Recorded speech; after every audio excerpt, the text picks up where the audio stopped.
USA Global TV and Radio proudly presents the Royally Rich Lifestyle Show, starring Ian Pelham Turner and Helena CHARD. Brought to you in part by the British School of Excellence, Investors in People. This program is brought to you in part by the British School of Excellence and founder, Mr. Philip Sykes, building confidence, changing lives. Do you share our view that etiquette is a set of modern life skills that are essential for personal and professional success? Join us as an etiquette coach and change people's lives through the power of etiquette and manners. The last few days have been really amazing. I had a trainer course from the British School of Etiquette. And I must say it's been one of the best decisions I've ever made and one of the best investments I've made in my own training and development. Now, words alone will not describe the transformation and the positive path that I have traveled with the British School of Etiquette. I learned a lot from the lessons this time I came. The last few days with the British School of Etiquette have been fantastic. And what I've learned now is really beyond my expectations. This is the most rewarding experience and the best investment I have made this year.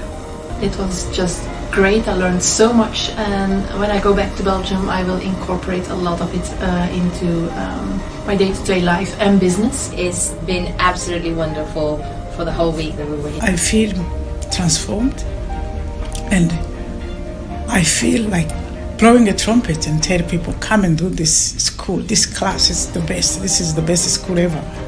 You should take it. It will change your life immediately. I am now able to teach other people how to bring the best of them. Thank you. Thank you, BSc. Thank you. Thank you so much. Thank you. Thank you to our clients for their testimonials on the Train the Trainer program. Our exponential and global growth is so significant that we have evolved from the British School of Etiquette to the British School of Excellence, where we're investors in people. Let us invest in you and your career. Contact us to become an etiquette coach. Go to thebritishschoolofexcellence.com. Start your career and elevate your success today.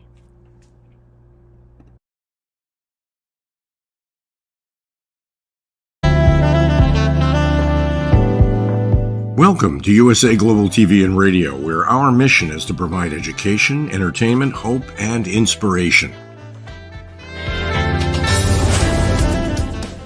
USA Global TV and Radio connects you with experts and audiences all around the world every single day to help you succeed in business and to live a richer life. Visit us at usaglobaltv.com to learn about career and life-changing training and mentoring programs like the Listening Mentor. Subscribe to our newsletter to stay informed about our special programs and offers. Discover how you can become a guest on one of our shows or a host or producer of a USA Global TV and Radio show of your very own. That's USA Global TV and Radio, where the doctor is always in.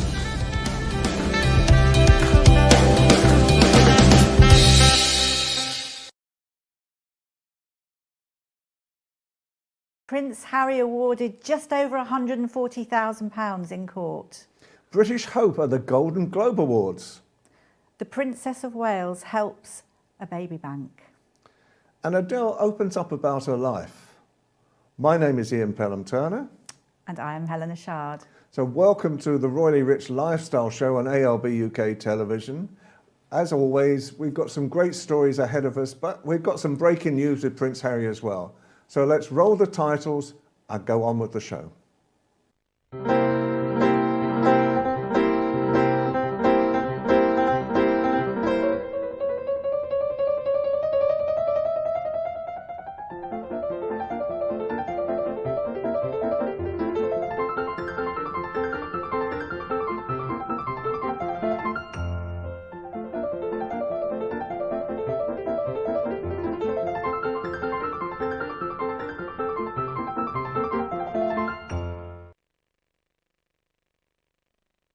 An amazing lunchtime.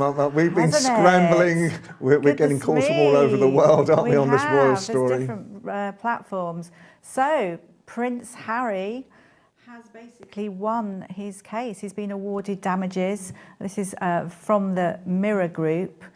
So his battle has been worth it, hasn't it? Goodness it has. me. I mean, it's basically what he's been trying to justify over many years is that his phone was hacked over many, many years, not just a small period, but over a long time, and affected a lot of his relationships as well, that in the end caused him all sorts of problems. And basically the allegations that he was putting to court, to the High Court, was that there were 33 cases of infringement allegedly by Mirror Group newspapers. The judge today has decided that in reality 15 of those cases could be totally proven, hence the £140,000 rather than the £340,000 that Harry had asked for in the first place in damages. But what do you think of all this in the first place? Well, we knew it was going to come out, didn't we? We knew it. I mean, there's a few people that are fighting similar cases, and obviously he's won his case, even though it's obviously under half of the stories. I think it was 33, wasn't it? And he's won 15. Yes. I mean, he's going to obviously go for it now, isn't he? He's going to go for the other newspaper groups. It's over a period of time. I'm trying to work out. I think it's as from 2003. It's over many years, that's for certain. And I think that was really what he was trying to prove more than anything, that this wasn't just sort of a one-off, in a short period of time. And so I think in reality, he feels justified now in trying to stop this whole practice of really privacy invasion that he sees with a lot of, still with British newspapers. Yeah, I think Mr. Justice Fancourt had said it wasn't like a prolific hack, but one hack is one hack, isn't it? So, no matter how many times, but it just means that he's going to win huge amounts of money. Well, I don't think he's doing it for that. I think he's doing it out of public good more than anything, because obviously a lot of other people have been affected by what has been happening over many, many years as well. And by sheer coincidence, the group that he's just won a claim against, I used to work with as well, Mirror Group newspapers. And so, there was a time, I think, when more salacious style of newspaper gathering, what seemed to sort of win the day, and things like paparazzi were sort of very much more allowed to happen. I remember at one stage I supported Prince William actually at a time when he wanted royal photographs or paparazzi royal photographs of the children's star. So how do you think, do you think this will, is this one method of bringing the royal family back together again? Because it affects the whole of the royal family. It does. I mean, this has happened now, but we're going back in time, aren't we? This is not something that's current. So I don't think this is necessarily going to bring them back together. I think there's a lot of healing and a lot of communication that's needed. I mean, this is just a tick box, I would say. That's been accomplished personally, and quite a few people are involved. And let's see, I think it's going to be the Standard that's next. What do you think? It's going to be an interesting time. But we can move on from this we can. To Backstage Billy. Backstairs Billy, not Backstage Billy. So, I was thrilled to actually see Backstairs Billy last night. And it's at the Duke of York's Theatre, which is a beautiful little theatre. And it was absolutely fabulous. Just a little bit about the theatre. It opened in 1892. It was actually called Trafalgar Square Theatre, but then it was renamed to the Duke of York's to honour the future King George V. But absolutely wonderful. So Backstairs Billy was the Queen Mother's favourite, most loyal servant, and his name was Billy Talon. He is played by the fabulous Luke Evans, who's such a great actor. He said as well that he'd lost over a stone and a half in the matter of about a week, just simply from working. But I mean, really very, very good. The Queen Mum, played by Penelope Wilton, a great actress. I mean, she was superb.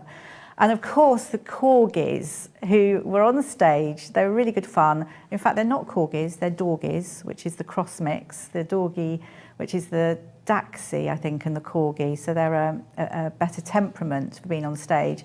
But it was shot in Clarence House, in the garden room, and it was just so beautifully set. And I think it just shows the loyalty they had to each other for over 50 years. The Queen Mum absolutely loved Billy. Absolutely brilliant. Please go and see it. Excellent Fantastic. Stuff. Okay, and we move swiftly on to fashion, but with Chanel and the surprise fashion show in Manchester. Yeah. And I think we're showing in a minute, hopefully, some of the imagery, the video imagery as well. So the whole of Manchester was transformed into a couture catwalk situation. It was the annual Métiers d'Art, which is in English art profession. So it's the fashion show. I mean, it really has brought huge kudos to Manchester. They invested, Chanel, a huge amount of money into this, which obviously is well needed at the moment.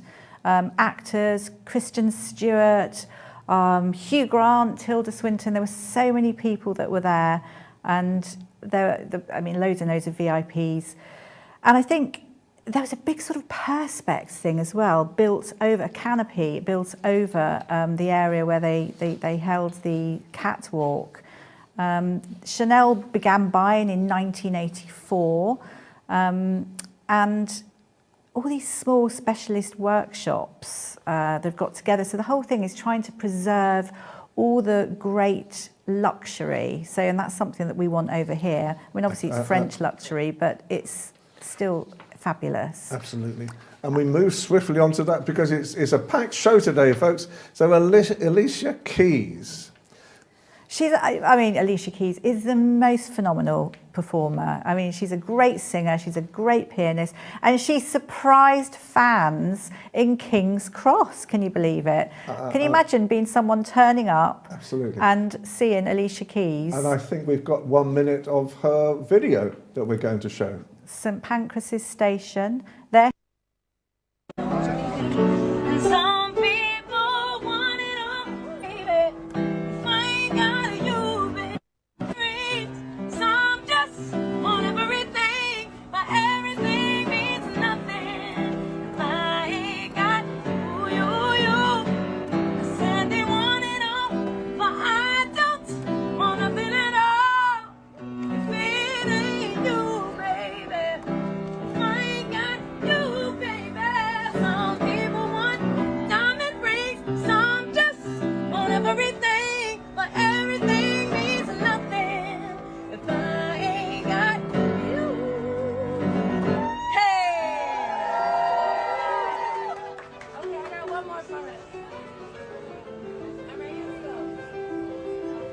Donated by Elton John in in 2016. I mean, she played wonderful hits, and she actually also played her new song. So we're now going to move on to Adele, and what an amazing story Adele's been doing. She's been talking to a magazine in America, and talking really about some of her sort of life and how she's done things as well at the same time. I think the good thing is she talks about the strength of the women in her life, her mother that gave her all that, you know, power to sort of move on. And she has won an award.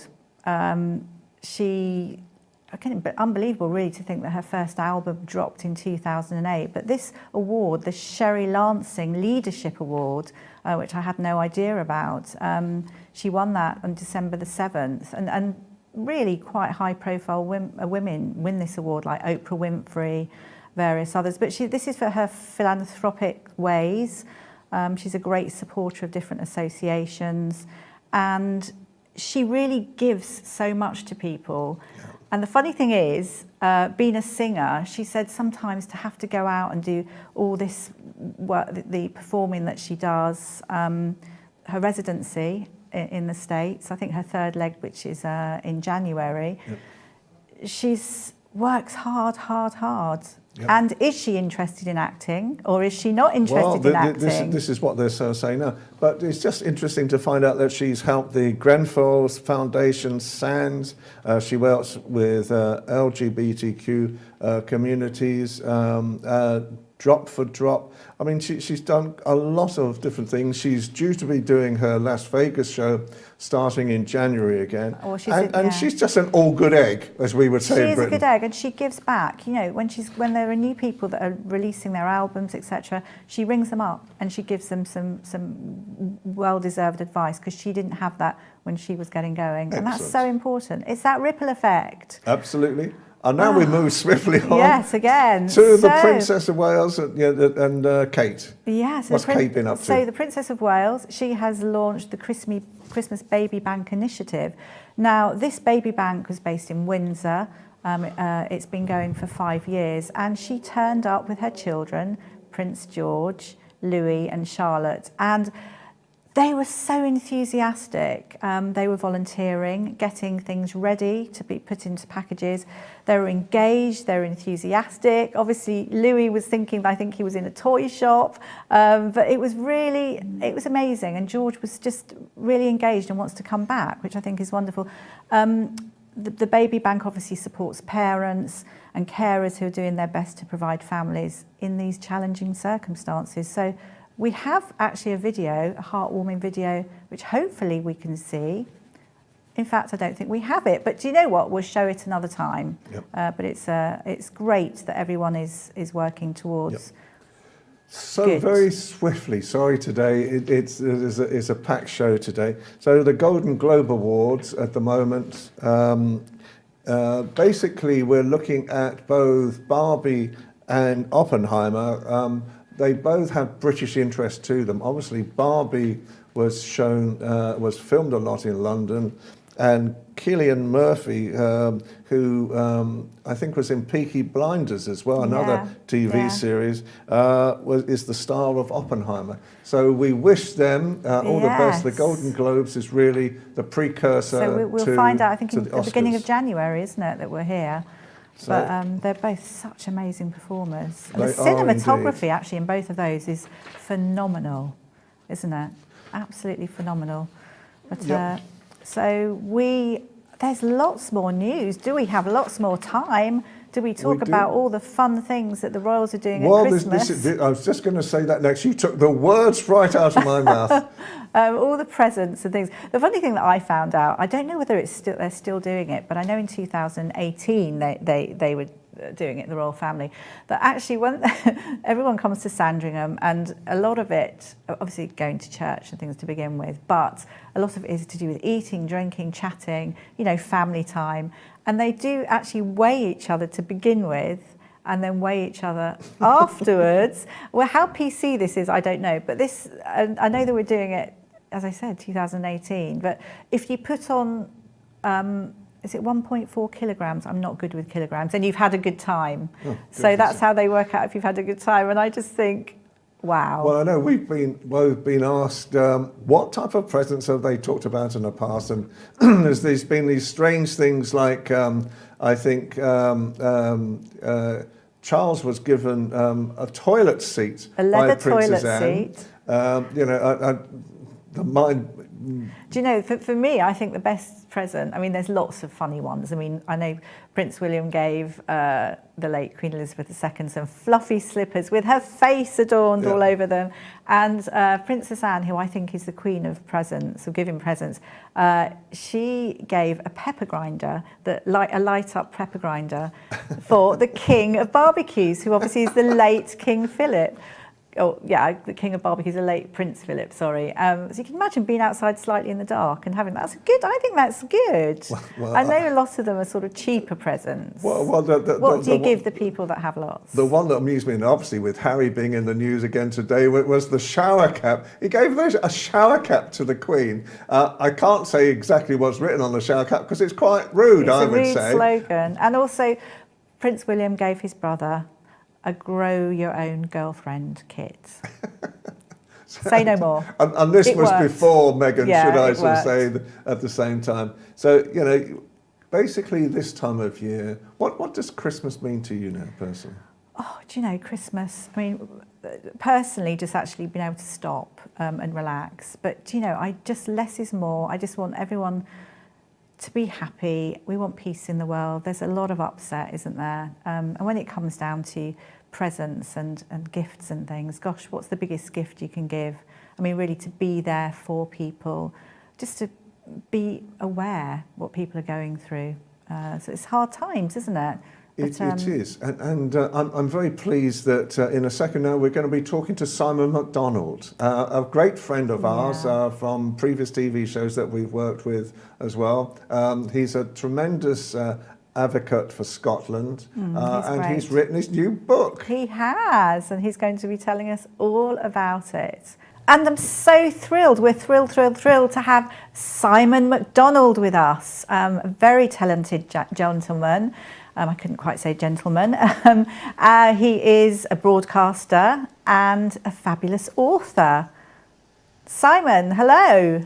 Hello, lovely to see you two again. It's been a wee while, but there we go.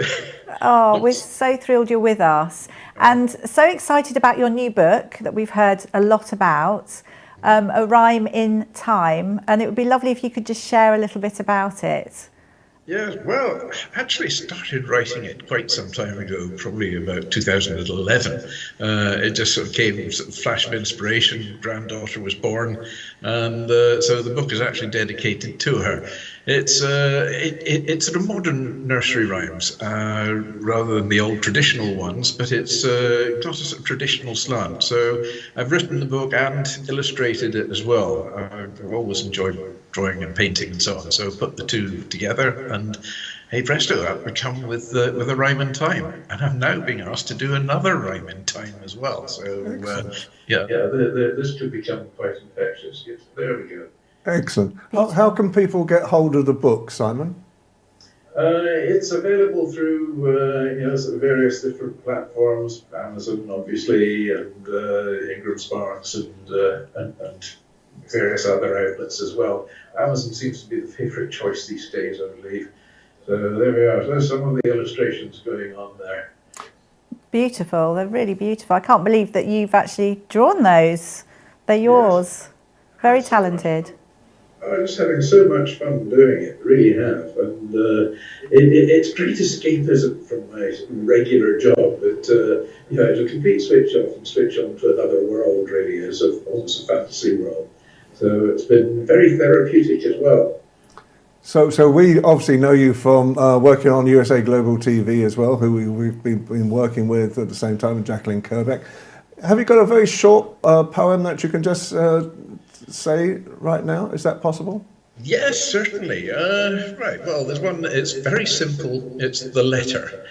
And it goes, Dear Granny, I went with Mummy to see London Zoo. I saw there a panda and a big kangaroo. There were lions and tigers and a grizzly bear and hippos and camels with raggedy hair. Sea lions and penguins and chimpanzees too. What a wonderful day I had at the zoo. Love, Ailish. Oh, excellent. Lovely. Ailish is my granddaughter. That's lovely. What sort of age group do you think would enjoy the book?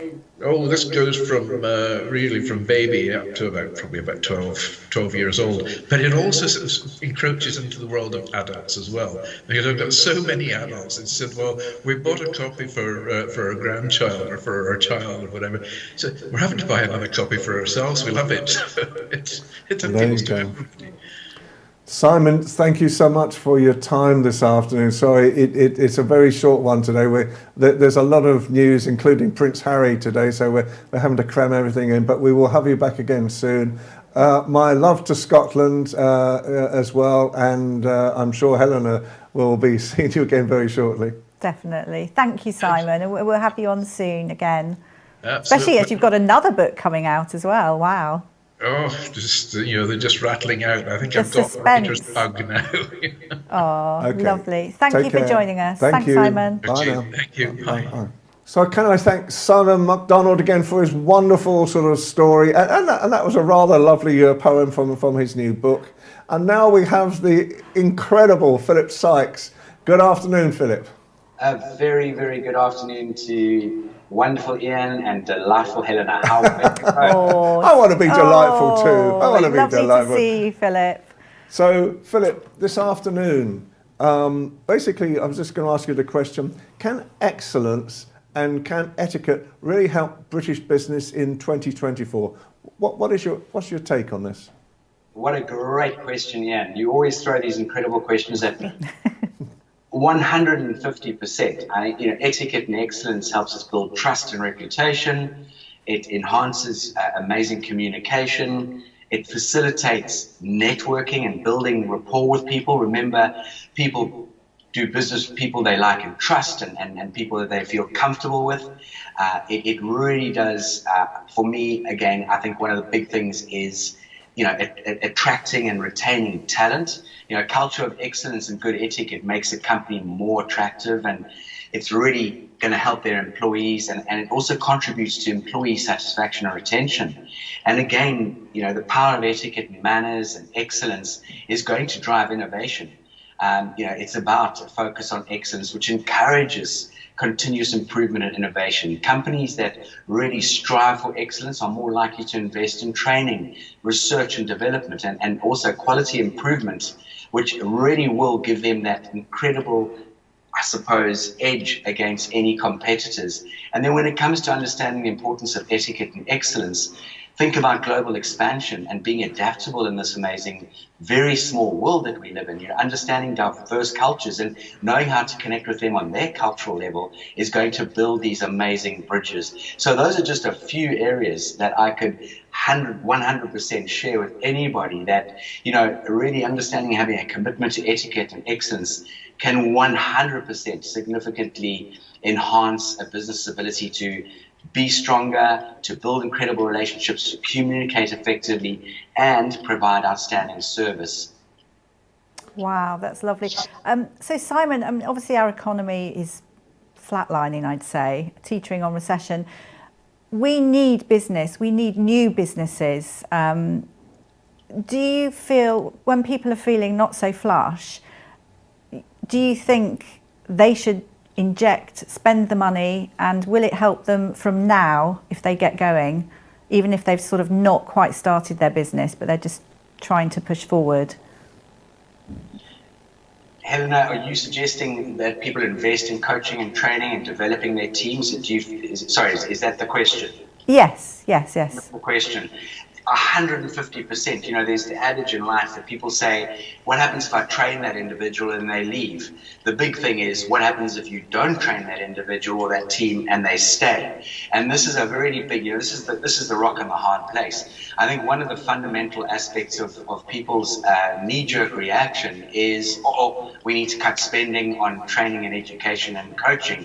Whereas that will shoot you in the foot. I think if you speak to anyone out there who's been successful through these tough times in the past, the one thing they've never given up on is investing in their people. And if we invest in our people genuinely, it will build incredible bridges, will build trust, loyalty, and that will be reflected in those individuals wanting to help your business grow and expand. Philip, with your experience as well, this Christmas obviously is probably the biggest retail time of the year. Any sort of advice to stores this Christmas?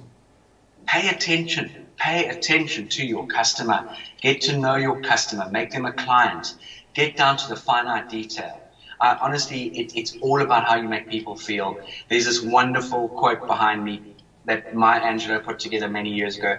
People will forget what you said, they will forget what you did, but they will never forget how you made them feel. And this, for me, it's all about how you make someone feel, especially in this day and age. If you go into a store, they might not have what you're looking for, they might be overpriced, But if they make you feel welcome and that they listen to your needs and wants and what you're looking for, and they really are attentive, that is what's going to bring you going back or take you back to that store, because you will absolutely remember how you were made to feel.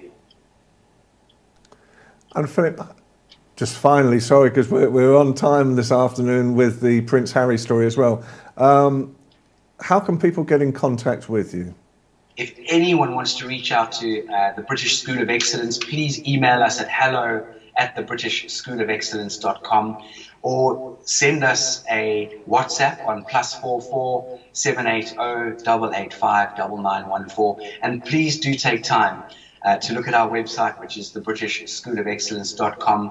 We've got some very exciting things happening. We had an incredible Live, Learn, Teach, Inspire show yesterday, which was televised on USA Global TV and radio, and you can go to our YouTube and look at all the past shows that we have been delivering for this incredible platform and for all the other areas that we are focusing on right now. Philip, thank you so much for your time this afternoon. Have a good day. To both of you, all the very best. Take care. Well, it's been a great show again. It's been an amazing show. Obviously, with Prince Harry, that was happening just as we were coming on air, so we really had to scramble for that one. Unbelievable, isn't it?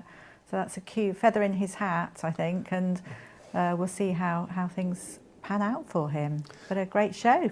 I think it's been an incredible show, and obviously with some of the other stories, what Kate's been doing as well is incredible times, and I know that and things like Adele, what she's been up to as well. It is the season of goodwill, though, isn't it? It definitely is. I mean, there's so many people doing good, and it's that ripple effect. We must never forget that ripple effect.